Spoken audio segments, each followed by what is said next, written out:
Eu nasci em 2002, 2 anos depois do lançamento do PS2. E como toda criança com um pouco menos de condições, o meu primeiro contato com esse console foi, obviamente, em lan houses. Depois meu vizinho teve um e eu jogava na casa dele. Depois eu tive um daqueles aparelhos de DVD que vinham com um CD que tinha vários jogos antigos, como Mario e Contra.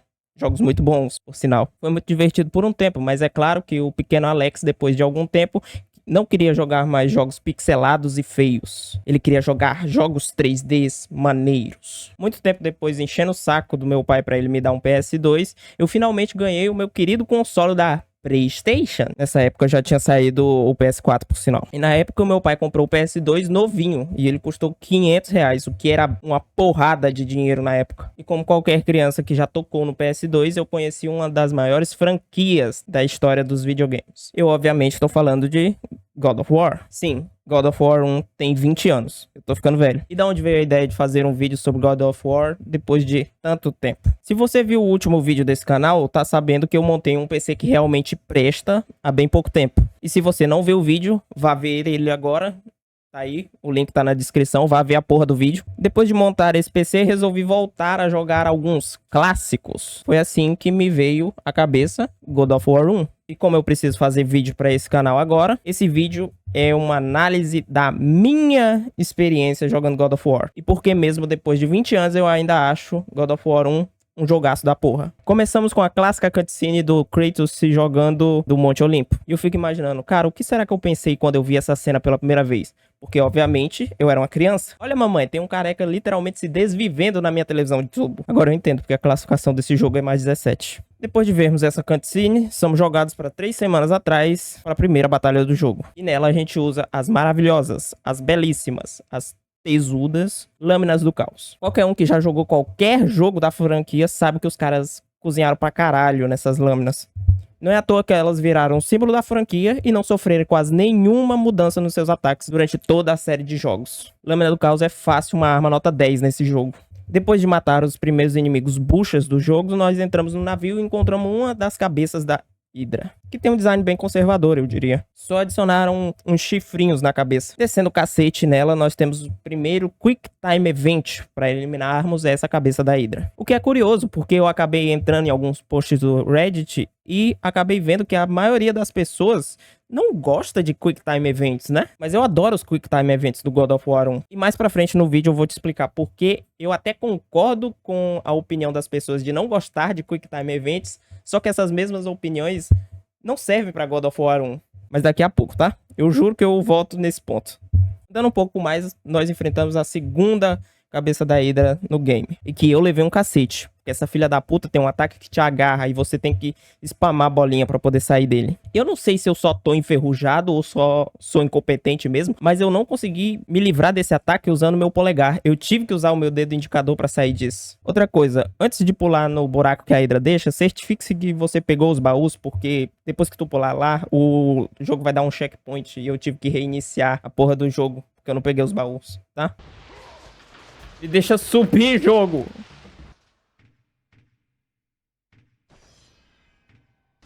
Mano, foda-se, eu vou quitar.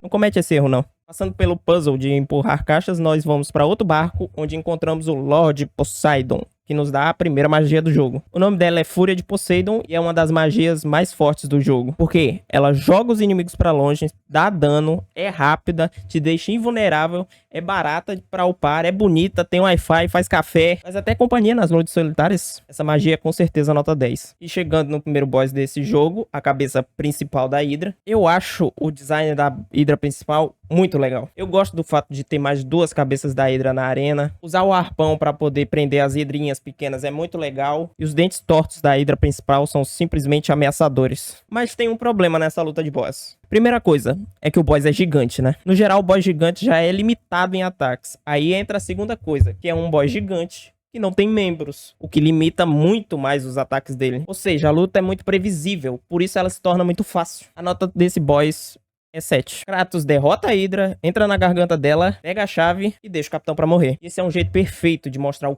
quão filho da puta o Kratos é. Kratos. Vou falar do jeito que eu quiser nessa porra, tá? Não vem me encher o saco. Depois disso, depois de fazer sexo, O Kratos chama Athena na chincha. Athena fala que vai perdoar os pecados do Kratos se descermos o cacete no irmão dele. Então partimos para Atenas. E fazendo mais sexo, conseguimos upar o nível das nossas lâminas pela primeira vez, liberando os golpes do L1X, que são muito bons, mas não só isso, liberando também a Fúria dos Deuses, que é simplesmente uma delícia. Só é um pouco demorada demais pra carregar, mas se não fosse assim também seria o bagulho mais quebrado do jogo, então tá tudo bem. Chegando no porto, percebemos que o inimigo padrão do jogo recebeu um upgrade. Agora eles têm armadura e dão um golpe giratório no ar. E dar parry nesse golpe é uma das melhores coisas desse jogo. O parry desse jogo é perfeito. Perfeito talvez eu esteja exagerando, mas é muito bom.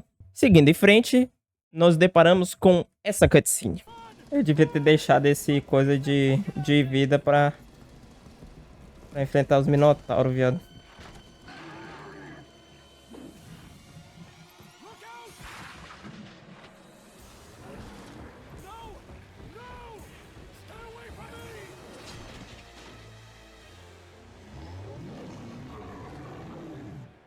Essa porra simplesmente me aterrorizava quando eu era criança. Olha pra isso. Essa porra é assustadora, cara. Eu tinha mais medo desses bois do que da Hydra, cara. Hoje em dia eu faço churrasco com esses caras. Seguindo em frente, encontramos com o primeiro Ciclopes do jogo. E esse é justamente o inimigo que me fez perceber porque eu gosto tanto dos Quick Time Events do God of War 1. Lembra que eu disse que eu vi muitas reclamações sobre Quick Time Events na internet? Então, a grande maior parte delas é porque os Quick Time Events interrompem a sua imersão no jogo. E isso geralmente acontece no meio de uma cutscene, correto? E eu dou muita razão pra quem reclama disso. Eu realmente odeio quando eu tô lá num jogo, aí passa uma cutscene e eu sinto que agora eu posso relaxar, então eu largo o controle e presto atenção na história, aí do nada aparece a porra de um controle e eu perco. E God of War 1 não faz isso. Esse jogo se restringe a ter Quick Time Events só quando algum inimigo te ataca ou quando você vai finalizar algum inimigo. E isso é perfeito para um hack slash. Porque no meio do combate você já tá prestando atenção no que tá na tua tela. O que faz com que se um Quick Time Event apareça na sua tela, você já tá focado para poder responder ao botão. Seja para desviar ou dar um parry na hora certa. Fora que todas as finalizações que o Kratos faz nos inimigos são muito satisfatórias de assistir. Então é por isso que eu acho que os Quick Time Events de God of War 1 funcionam tão bem. Prosseguindo com o nosso caminho, nós fazemos um puzzle e nos encontramos com a Afrodite, que pede para nós matarmos a Medusa e em troca disso ela vai nos dar o poder de petrificar os nossos inimigos. O que não faz muito sentido porque o poder vem da cabeça da Medusa e não da Afrodite.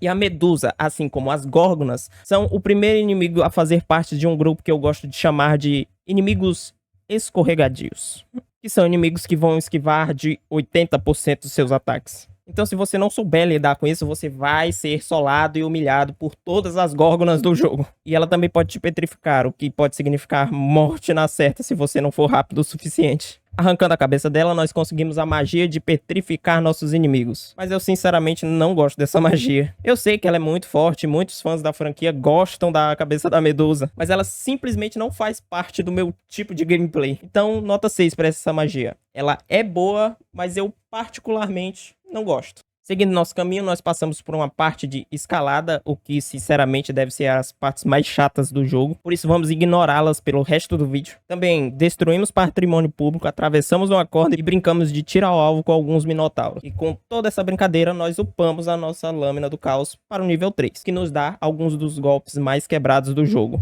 Continuando nosso caminho, nós encontramos com um holograma da Oráculo, com suas roupas que com certeza não fazem o que uma roupa deveria fazer, que é cobrir as partes. Também nós encontramos o Ares, deus da guerra, destruindo Atenas. E ele é muito mais quadrado do que eu me lembrava. Resolvendo mais um puzzle, que é basicamente só petrificar 2 minotauros na hora certa, nós temos que passar por um corredor cheio de 2 inimigos que são bem chatos no jogo. As Górgonas e os arqueiros. Que tem pouca vida, na verdade. Mas se você deixar os arqueiros vivos, lutar com qualquer outro inimigo vai ser uma bosta.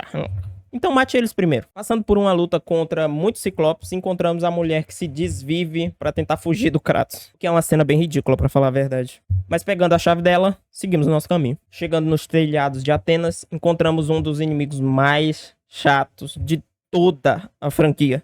Esse corno defende muito os seus ataques. E como sempre, aparecem em bandos. Então, se você tomar o combo de um, você provavelmente vai tomar o combo de outro que já tá preparando o combo. Então, um te acertou, o outro também vai te acertar provavelmente. Sua vida vai derreter, filho. Continuando, pegando finalmente outra magia. O Raio de Zeus, que é uma merda. É sério, é a pior magia do jogo. Não dá dano, é feia, é de alvo único. E se não me engano, alguns inimigos podem simplesmente bloquear o Raio de Zeus. Nota 2 pra essa magia, pior coisa do jogo. Matando um cara que tava segurando a nossa passagem, encontramos finalmente a Oráculo, que é sequestrada pelas arpias e, convenientemente, não é morta na hora. No caminho também encontramos um velho esquisito que tem hiperfoco em cavar covas, que diz que vai nos ajudar quando a hora chegar. Chegando no Oráculo, vemos que as arpias decidiram matá-la jogando ela de um lugar alto. De novo, é idiotice. Salvando a Oráculo, chegamos na parte que você reza pra ninguém entrar na sala enquanto você tá jogando isso. Porque as roupas dessa mulher e porra nenhuma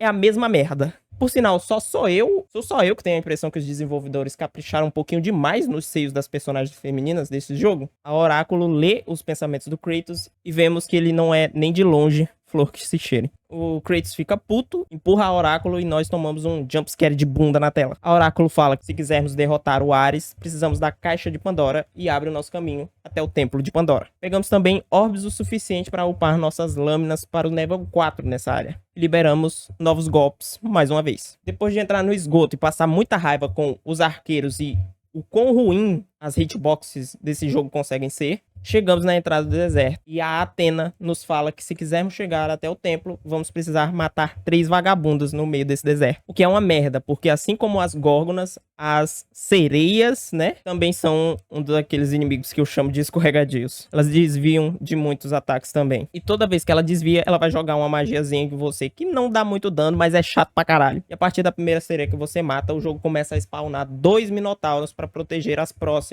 que é uma merda. Então a dica aqui é focar nas sereias e ficar o mais longe possível dos minotauros e cuidar deles depois. Depois de quebrar a Lei Maria da Penha pela 20ª vez nesse jogo, nós finalmente chamamos o Cronos para nos dar uma carona no seu casco de tartaruga. E o Kratos escala a parede do templo por 3 fucking dias. Esse homem tem as mãos mais fortes da Grécia. Encontrando um NPC que devia estar em Resident Evil e não em God of War, nós finalmente entramos no templo. Liberamos a alavanca de mover o templo e encontramos com mais uma deusa, Ártemis, a deusa da caça, e ganhamos a espada de Ártemis. E se o Raio de Zeus é a pior magia do jogo, a espada da Ártemis é a pior arma do jogo. E não é porque só tem 2 armas no jogo, tá? A espada dela é realmente ruim. A ideia é interessante. Em troca de alcance, você ganha dano massivo. Só que simplesmente não vale a pena. As lâminas do caos já dá todo o dano que você precisa. E ainda com o plus de ter mais range. E considerando que esse jogo adora encher a sua tela de inimigos, o range é muito mais importante do que ter muito dano. E também os ataques da espada da Ártemis nem são tão legais de assistir.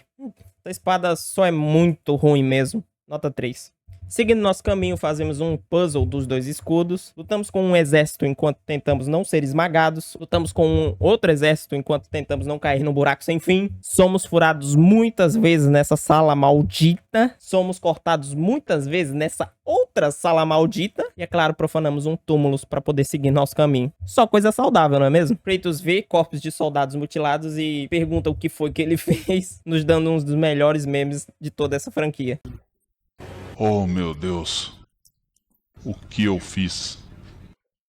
Voltando por um atalho que nos leva ao começo do templo, usamos a cabeça podre para abrir uma das portas do templo e damos uma de Indiana Jones, para alcançar uma escada e prosseguir com a nossa aventura totalmente saudável e nada perigosa. Andando um pouco, encontramos uma arena. E olha, que cachorrinho fofo. Pera, ele tá pegando fogo? Meu Deus, por favor, tenha piedade.